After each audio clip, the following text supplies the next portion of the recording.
Mari belajar hipnosis. Kembali lagi bersama saya Ivan. Saya akan menjelaskan tentang 5 cara sugesti masuk ke bawah sadar. Nah, tahukah kamu setiap hari pikiran bawah sadar kamu itu diprogram, bahkan tanpa kamu sadari. Yang pertama dari figur otoritas. Kenapa kata-kata dokter, guru, orang tua, atau tokoh terkenal sering lebih dipercaya? Karena otak menganggap mereka figur otoritas. Saat seseorang dianggap punya kuasa atau pengetahuan, kritikal faktor jadi lebih longgar. Sugesti lebih mudah masuk ke bawah sadar. Contoh, dokter bilang kamu akan sembuh, atau guru bilang kamu pintar, orang tua bilang kamu nakal. Itu dari kalimat-kalimat tersebut bisa menjadi program bawah sadar. Makanya kata-kata dari figur penting bisa membentuk hidup seseorang. 2. Adanya pengulangan ataupun repetisi. Bawah sadar belajar lewat pengulangan. Semakin sering sesuatu diulang, semakin dianggap benar oleh otak. Contoh, iklan yang berulang, afirmasi harian, kata-kata negatif yang terus-menerus dilakukan. Karena repetisi melemahkan kritikal faktor. Apa yang terus kamu ulang lama-lama menjadi sebuah identitas. Ketiga, ada identifikasi kelompok atau keluarga. Manusia punya kebutuhan untuk diterima oleh kelompok. Karena itu, banyak belief-belief atau keyakinan berasal dari keluarga dan lingkungan. Contoh, keluarga kita miskin, laki-laki tidak boleh nangis, kamu harus begini. Makanya kenapa orang kaya, orang miskin makin miskin. Karena otak ingin aman, diterima, dan menjadi bagian kelompok. Kadang kayak belief atau keyakinan kita bahkan bukan berasal dari diri kita sendiri. 4. Ada emosi yang intens. Semakin kuat emosi, semakin kuat memori masuk ke bawah sadar.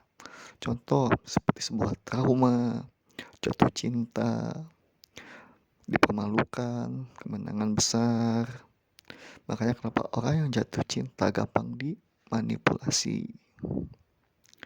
Emosi kuat membuat otak memberi label ini penting. Bawah sadar lebih mudah menyimpan pengalaman emosional. 5. Itu kondisi alpha, trance, atau relaksasi. Saat tubuh rileks dan fokus meningkat, kritikal faktor jadi lebih santai. Sugesti lebih mudah diterima. Contoh, sebelum tidur dan ketika bangun tidur. Ketika meditasi, ketika sangat fokus, dan ketika dihipnosis. Karena gelombang otak turun ke alfa dan theta ringan. Makanya hipnosis memakai relaksasi sebelum sugesti diberikan.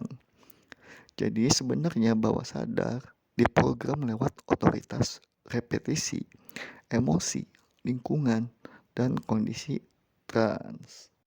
Lalu masuk sugesti sudah saya bahas di video sebelumnya. Faktor pendukung sugesti masuk juga sudah saya sampaikan di video sebelumnya. Ilustrasi gerbang pikiran juga sudah. Contoh cara sugesti diterima mungkin contohnya seorang mentor atau figur otoritas memberi sugesti saat coaching. Sugesti diulang setiap hari dalam afirmasi. Sugesti sesuai dengan nilai keluarga dan lingkungan positif maupun negatif. Sugesti diberikan saat emosi, semangat, dan penuh harapan. Sugesti diberikan saat meditasi atau relaksasi. Contoh-contoh kalimat sugesti efektif yang positif. Saya mampu dan semakin berkembang setiap hari. Itu positif dan personal. Saya memilih untuk fokus pada hal-hal yang membawa hasil.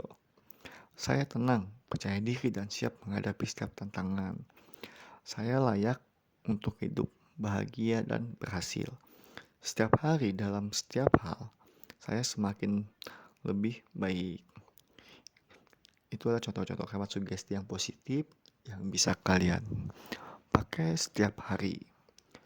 Entah dalam kondisi alfa atau trans, atau kepada anak-anak Anda, atau siapapun yang menganggap Anda sebagai figur otoritas, dan dilakukan secara berulang-ulang atau repetisi.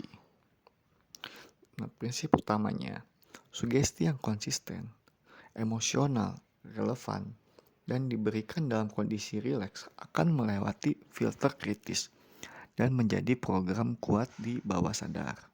Ingat, bawah sadar tidak membedakan antara nyata dan imajinasi. Ia hanya menjalankan apa yang diterima berulang-ulang dan diyakini. Sekian penjelasan saya tentang 5 cara sugesti diterima pikiran bawah sadar. Mungkin next video selanjutnya saya akan menjelaskan tentang diagram gelombang otak dalam hipnosis. Oke. Agar tidak ketinggalan, silakan follow, dan jika ada yang ingin bertanya atau ingin cerita, silakan komen. Ya, terima kasih.